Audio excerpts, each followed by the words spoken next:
যতক্ষণ পর্যন্ত খুনিরার ফাঁসি না হয়, বিচার না হয়, ততক্ষণ পর্যন্ত আপনারা সবাই আমার রায়হানকে মনে রাখুক। আমি খুশি হইব যদি আপনারা বাই বাংলা মনে করে যদি আপনারা মনে রাখেন। আর এটা শুধু আমার রায়হান না, এটা সিলেটের রায়হান, সারা দুনিয়ার রায়হান, দেশে বিদেশে যা আছেন সবর রায়হান।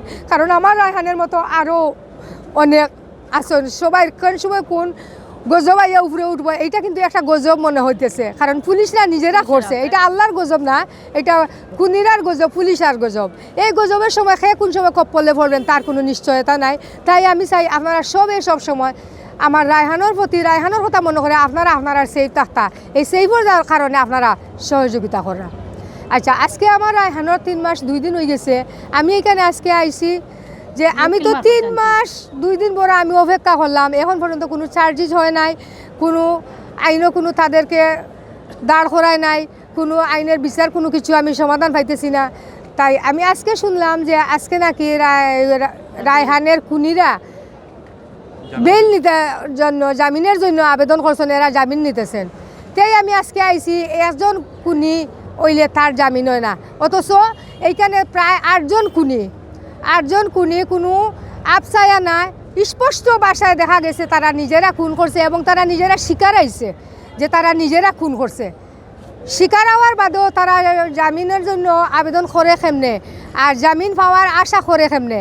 তো এইটার ভিত্তিতে আমি জজ সাহেবের কাছেও বলবো এবং এই যে উপরাষ্ট্রমন্ত্রী এবং এই যে কোর্টের ভিতরে আরও যত সিনিয়র উকিলরা আছেন সবার কাছে আমি আবেদন এটাই করব।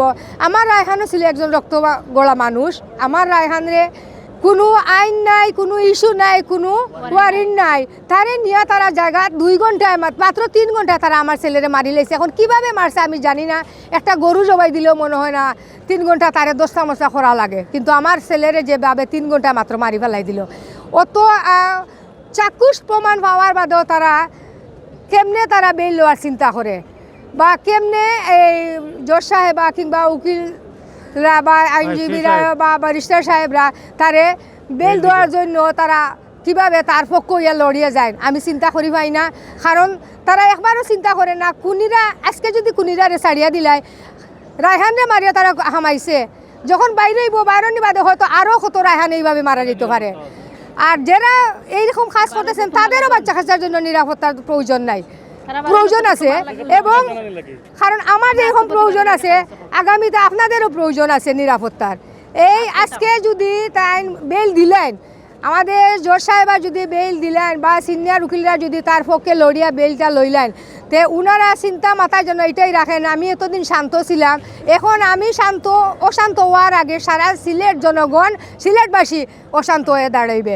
কারণ সবাই অপেক্ষায় আছিল যে তাদেরকে ধরা হয়েছে যে জায়গায় নিশ্চয়ই একটা সুবিচার হবে এবং তাদেরকে ফাঁসির কাঠগড়ায় দাঁড়ানো হইবে। কিন্তু এইটা না করে যদি তারা আজকে জামিন পাইলায়, বেল পাইলায়, তাহলে তো আর তারপরে তো তাদের কোনো আর ফাঁসির কোনো ইয়ে রইল না, যাবজ্জীবনেরও কিছু রইল না, কোনো বিচারেরও রইল না। তাই সবাই জনগণ দেখেন আমার পাশে, আমি কিন্তু ওদেরকে কোনো ক্ষয় নাই এবং তাদেরকে আমি দাওয়াতও দেয় নাই। তারা কেমনে শুনছে আমি যে আজকে এইখানে খুনিরার জামিন লওয়ার জন্য আবেদন করতেছেন। তাই সবাই নিজের পক্ষ থেকে সবাই একজনে আরেকজনের কাছ থেকে শুনে আসছেন। তাই এই যদি এরা জামিন পাইলায়, বেল পাইলায়, তা আমি তাদেরকে বলা লাগবে না, জনগণ উৎপত্ত হয়ে যাবে।